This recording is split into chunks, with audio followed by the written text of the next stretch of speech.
Pedimos en esta noche, en esta Eucaristía, especialmente por Venezuela, toda la situación que ha estado viviendo, por las personas que han muerto, por las personas que están presas también, por los que están siendo perseguidos, por las personas, por todo pueblo que sufre también el hambre, la escasez, la falta de medicina y toda esa situación difícil, ¿no? Nos unimos en oración, pues, por ellos, para que pronto, pues, puedan salir de esa situación. Y recuerdo también la misión de estos años que yo realicé allá. Estuve durante 20 años en Venezuela, y este Evangelio de hoy me recuerda también algunas experiencias que tuve allá cuando íbamos hacia una isla llamada Margarita. Tal vez algunos de ustedes han ido a Venezuela y han visitado estos lugares. Hay que pasar por el mar en el barco, pues durante 2 horas o 4 horas, dependiendo de si uno va en el rápido o en el lento. Pero algunas veces nosotros llevábamos prisa y queríamos llegar pronto por arreglar algunos asuntos, porque teníamos algunas misiones allá en la isla, y entonces utilizábamos otro sistema para llegar, ¿verdad? Aparte de que había también los vuelos, ¿no?, para llegar, pero nosotros nos íbamos en algunas ocasiones por unas lanchas que llevaban 20 o 30 personas. Y bueno, en varias experiencias, momentos en los cuales uno siente miedo, ¿no?, cuando hay esas lanchas que lo van volando casi en el aire, van, porque las olas lo van levantando y la rapidez que van. Pero en una hora ya estaba uno allá en la isla, en una hora también de angustia y de miedo, ¿no? Recuerdo una vez que íbamos varios sacerdotes y había unas olas muy fuertes, porque era por la tarde que hicimos el viaje. Y entonces, por momentos sentíamos como que iba a dar vuelta esa lancha, ¿no?, en la que íbamos, pero gracias a Dios no pasó nada. Pero al llegar allá a la isla, pues uno de los padres que iba allí, que por cierto iba muy pensativo en el viaje, cuando llega allá dice: qué miedo da este viaje, porque era la primera vez que iba allá hacia la isla de esa manera, ¿no? Y dice, echando broma, decía: bueno, primera vez que hice un buen examen de conciencia, dice, de todos mis pecados, porque sentía que ya venía el fin, ¿verdad? Pero hoy escuchamos nosotros lo mismo le sucedió a los apóstoles. Dice el Evangelio de hoy que después que Jesús realiza ese milagro tan hermoso, tan maravilloso, de la multiplicación de los panes, y le da de comer a mucha gente, después le dice a sus discípulos: vayan ustedes y adelántense, que yo llegaré después. Jesús se queda despidiendo a la gente, y un aspecto que mencionan mucho los evangelios que Jesús hacía, de ir a los montes a orar, a comunicarse con el Padre. Y luego dice cómo había viento fuerte, dice, que azotaba esa barca en la que iban los discípulos y iban con miedo.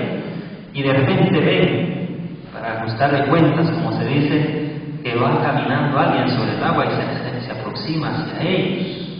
Ellos creyeron que era un fantasma y era Jesús. Les dice: no se asusten, soy yo, tranquilícense, soy yo.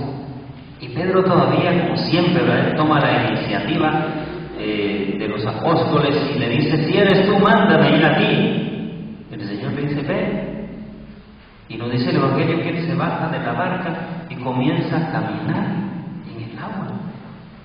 Pero dice, de repente sintió el viento fuerte y se empezó a hundir. Y aquí por el miedo, tuvo miedo. Es decir, aquí vemos nosotros la falta de fe de parte de Pedro. Y entonces al hundirse pide auxilio al Señor, y el Señor lo salva y le dice: hombre de poca fe, ¿por qué dudaste? Aquí vemos nosotros en este Evangelio cómo podemos reflejar ahí cada una de nuestras vidas. Cada uno de nosotros estamos ahí reflejados en Pedro. Ahí en Pedro también está reflejada la situación de la iglesia que se ha vivido desde los primeros siglos. Sabemos nosotros que no fue fácil, que la iglesia fue perseguida. Muchos cristianos murieron, los apóstoles mismos, la mayoría de ellos entregaron su vida para dar testimonio de Cristo. Aquí está haciendo referencia al Evangelio a esa situación que vivió la iglesia en los primeros siglos, la persecución. Pero también se cumple, y hoy nosotros lo podemos confirmar, se cumple la palabra del Señor que dice: yo estaré con ustedes hasta el final de los tiempos. Y gracias a la presencia de Jesús, que él mismo lo anunció también cuando le entrega las llaves a Pedro, signo de esas facultades, signo de que Pedro iba a ser la cabeza de la iglesia: te entrego las llaves. Pero habla Jesús de la iglesia, dice: ningún poder podrá destruirla. Y eso nosotros hoy lo podemos confirmar, cómo a lo largo de los siglos la iglesia ha permanecido a pesar de persecuciones, a pesar de situaciones difíciles, y la iglesia continúa. ¿Por qué? No es por los méritos de los hombres, sino que es por la presencia de Jesús. Por eso dice el Evangelio de hoy que cuando Jesús sube a la barca juntamente con Pedro, el viento se calma y aquella barca que parecía hundir vuelve nuevamente a estabilizarse. Es la barca de la iglesia que está guiada en primer lugar por el Señor y luego por el Papa, que es la autoridad suprema de la iglesia aquí en la tierra. Pedro, que fue el primer Papa, podemos decir, a quien el Señor le dio esa potestad de ser cabeza de la iglesia. Y ahí vemos nosotros como cuando los dos, Pedro y Jesús, suben a la barca, el viento se calmó. Es decir, la barca continúa su camino hasta llegar a la orilla del mar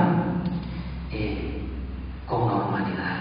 Es el anuncio que Jesús hace de que Él estará siempre con nosotros en nuestra iglesia y que nada podrá destruirla, porque Dios está en ella. Por eso nosotros debemos sentirnos orgullosos de ser católicos, de pertenecer a una iglesia fundada por Cristo y no a una iglesia fundada por hombres, que nosotros vemos muchas religiones, iglesias a nuestro alrededor, fundadas hace pocos siglos por hombres. No, la iglesia nuestra es fundada por Cristo y por eso debemos sentirnos orgullosos de ser católicos, de pertenecer a la iglesia católica, a amar y respetar la iglesia, porque ha sido fundada por el mismo Cristo y Él está presente en nuestra iglesia. Y por eso mismo, nosotros cuando tristemente vemos que algunos hermanos que han pertenecido, entre comillas, a la iglesia católica, de repente se pasan para otro lado. Como dijo alguien, esta persona que cambió su religión católica para irse a otro lado, nunca fue católico. Nunca conoció su iglesia, nunca valoró su iglesia católica. Y por eso se fue para otro lado. Entonces, hoy también nosotros tenemos que reflexionar cómo esta palabra nos invita a tener una fe profunda y a descubrir las manifestaciones de Dios. Veamos nosotros la primera lectura con la situación que vivió también el profeta Elías. Elías iba huyendo de una misión que el Señor mismo le había dado, pero huyendo también porque el rey quería matarlo, porque él había dejado al descubierto a los falsos profetas y había dado testimonio de que Dios, el Señor, el Dios de Israel, era el único Dios. Y entonces, con esa persecución que viene, sale Elías y va a una montaña, aquella montaña donde también el Señor se le había revelado a Moisés, donde se encontró Moisés con Dios. Hacia ese monte va Elías. Y allá se mete en una cueva. Eso también es el signo de lo que sucede también entre nosotros. Cuando hay dificultades, cuando vivimos enfermedades, situaciones difíciles, nosotros buscamos encuevarnos. Digo encuevarnos porque a veces nos encerramos en nosotros mismos y a veces no nos abrimos a los demás. Tenemos dificultades, pero no nos dejamos ayudar. Tenemos dificultades, pero no las reconocemos. Entonces, ese encerrarnos en nosotros mismos representa también ese ir de parte de Elías y buscar una cueva y encerrarse. El Señor le dice: sal de esa cueva, porque el Señor va a pasar. Y así fue. Pero primero dice: vino un viento fuerte y Elías creía que estaba ahí y no estaba. Un terremoto tampoco. Vino fuego y nada. Una brisa suave. Recordemos que en el Antiguo Testamento, en algunos momentos el Señor se manifestó a través del viento o a través de una columna de fuego, el pueblo de Israel. Pero ahora no, ahora vino a través de una brisa suave. Eso significa que Dios se manifiesta en nuestra vida de diversas formas, de diversas maneras que el Señor nos habla. Y tenemos que aprender a descubrir la presencia del Señor. El Señor mismo nos invita a nosotros también a salir de esa cueva a través del egoísmo, de esa cueva del pecado, a salir de esa cueva del individualismo, a salir de esa cueva del rencor, del odio. Hoy el Señor nos dice: sal de esa cueva, porque quiero liberarte. Eso es lo que nos está diciendo el Señor a cada uno de nosotros. Y nosotros debemos de tener una actitud de fe, una fe profunda, cada vez más, para poder escuchar esa voz del Señor, obedecer a esa voz del Señor, para poder descubrir su presencia. Y de esta manera el Señor también, como le dijo a Pedro, ve y lo toma de la mano y lo salva. El Señor quiere también tomarnos de la mano, sacarnos de nuestras angustias, de nuestros problemas, de las situaciones difíciles, de esas cosas que nos agobian, que no nos dejan ser libres. El Señor quiere tendernos la mano hoy y nos dice que no tengamos miedo. Podrán venir las tormentas de los problemas, enfermedades y situaciones fuertes, pero si nosotros tenemos la confianza puesta en el Señor, pues vamos a salir adelante. Vamos a salir adelante porque nuestra fe está puesta en el Señor. Y vemos nosotros estas palabras tan bonitas de los que iban en la barca. Dice: cuando todo vino a la calma, pasaron los sustos, no era un fantasma, era Jesús. Pasó la tormenta, los vientos fuertes, todo vino a la calma y todos, dicen, se postraron ante Jesús diciendo: verdaderamente tú eres el Hijo de Dios. Una profesión de fe profunda de parte de los que iban en la barca, que es lo que nosotros tenemos que hacer siempre en nuestra vida: reconocer verdaderamente que Jesús es el Hijo de Dios, que Él es el sentido de nuestra vida, que Él es el único que nos puede dar alegría, felicidad, paz, armonía en nuestra vida. Y entonces reconozcamos esa presencia de Jesús como Hijo de Dios y que está presente en cada uno de nosotros para darnos su fuerza y su espíritu, su mano para levantarnos de nuestras situaciones difíciles y nos mantengamos siempre en comunión.